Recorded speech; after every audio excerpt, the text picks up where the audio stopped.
Friends, स्वागत आहे तुमचं आपल्या कुकिंग विथ कांचन या चॅनलमध्ये। आणि आज आपण मुगाच्या डाळीचे पकोडे करणार आहोत। बाहेर एकदम असा जबरदस्त पाऊस चाललेला आहे आणि आता घरात सर्वांना भजे खायचे आहेत, तर आपण आज मुगाच्या डाळीचे करणार आहोत। ही डाळ मी 3 तास पिवळी आपली रेग्युलर आपण जे यूज करतो तीच डाळ आहे, ती मी 3 तास भिजत घातली होती। त्यानंतर आपण एक हिरवी मिरची घेतलेली आहे, थोडेसे मका घेतलेले आहे। आता पावसाळ्याच्या सीझन मध्ये छान मकाचे कणस येतात, तर आपण काय करणार आहोत, थोडेसे त्यामध्ये हे मकाचे दाणे टाकणार आहोत आणि गाजर सुद्धा टाकणार आहे। मी बारीक चॉप करून मी एक छोटा गाजर घेतलेला आहे, कोथिंबीर घेतलेली आहे। आणि आता चला तर आपण हे छान जाडसरच असं वाटून घ्यायचं आहे, जास्त फाईन असं याला करायचं नाही।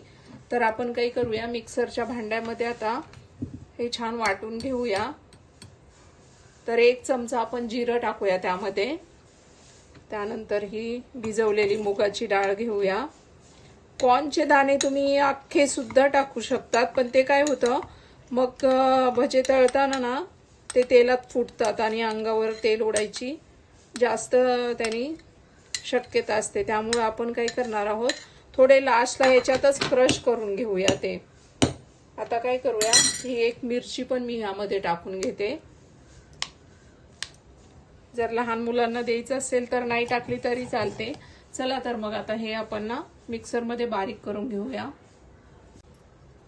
आता पाहू शकता आपण हे असं जाडसर ना मिक्सर मध्ये वाटून घेतलं, एकदम फाईन पण नाही केलं आणि एकदम असं जाड सुद्धा नाही ठेवलं।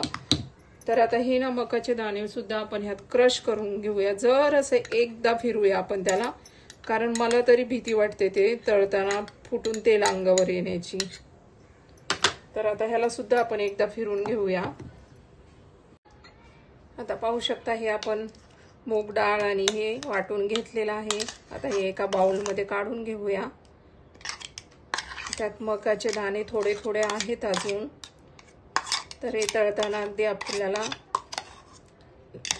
सांभाळूनच तळून घ्यायचंय। आता आपण ह्यामध्ये टाकणार आहोत हे चॉप केलेलं गाजर, त्यानंतर कोथिंबीर, चवीप्रमाणे आता आपण ना मीठ टाकून घेऊया।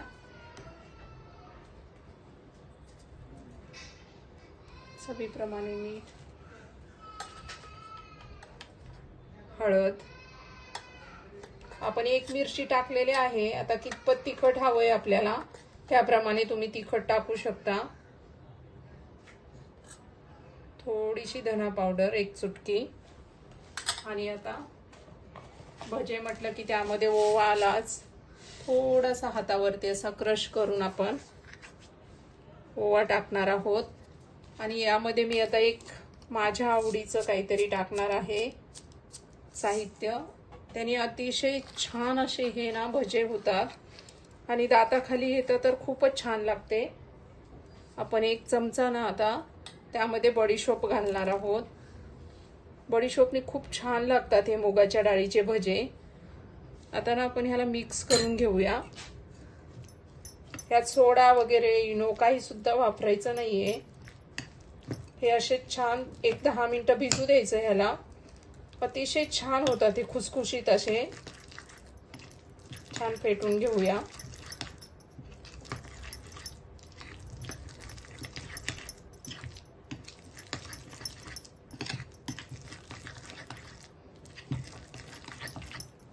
याला 1-10 मिनिटं झाकून ठेवूया आपण। आणि पाहू शकता 10 मिनिटं झालेले आहेत, आपले हे छान फुलून आलेलं आहे।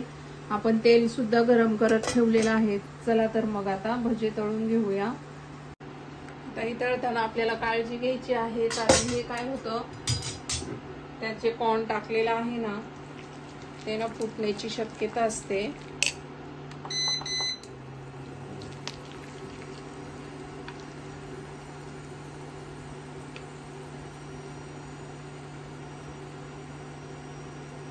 तेल गरम झालेलं आहे,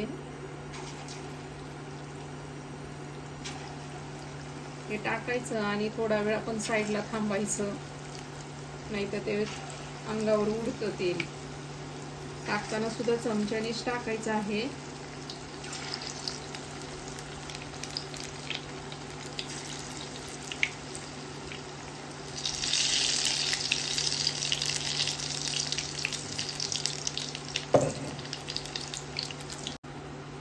छान आता एकसारखे फ्राय झालेले आहेत, आपण काढून घेऊया.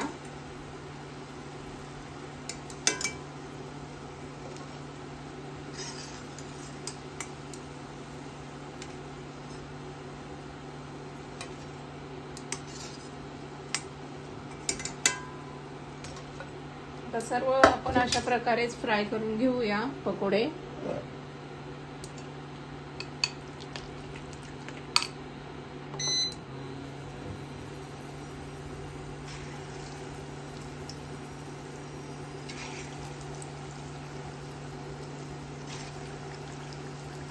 या अगोदर आपण कांदा भजी, बटाटा भजी याचे सुद्धा व्हिडिओज अपलोड केलेले आहेत.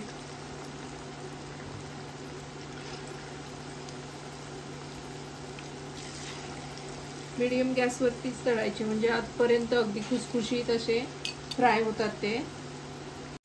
आणि पाहू शकतात फ्रेंड्स, आता हा लास्ट बॅच सुद्धा आपली फ्राय करून झालेला आहे. तर चला आता आपण हे काढून घेऊया.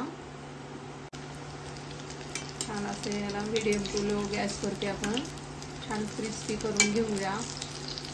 खूप खुसखुशीत आणि एवढे टेस्टी होतात ना फ्रेंड्स हे भजे. आणि बाहेर असा धो धो पाऊस पडतो आणि असे पकोडे मस्त गरमागरम खायला एकदम मजाच येते.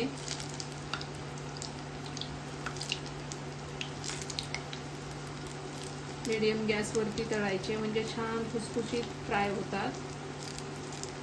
पाहू शकतात फ्रेंड्स, आता आपले हे सर्व पकोडे मूग डाळ कॉर्नचे रेडी करून झालेले आहेत. आपण सर्व केलेले आहेत. एक मिरची सुद्धा तळलेली आहे आणि हिरवी चटणी पुदिन्याची आणि सॉस बरोबर आपण ते सर्व केलेले आहेत.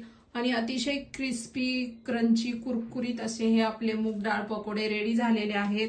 आणि ह्या पावसाळ्यामध्ये तुम्ही सुद्धा नक्की करून पहा आणि तुमचे अनुभव कुकिंग विथ कांचन वरती शेअर करा. आपल्या चॅनलला सबस्क्राईब करा, लाईक करा, शेअर करा. थँक्यू. भेटूया पुढच्या व्हिडिओमध्ये. धन्यवाद.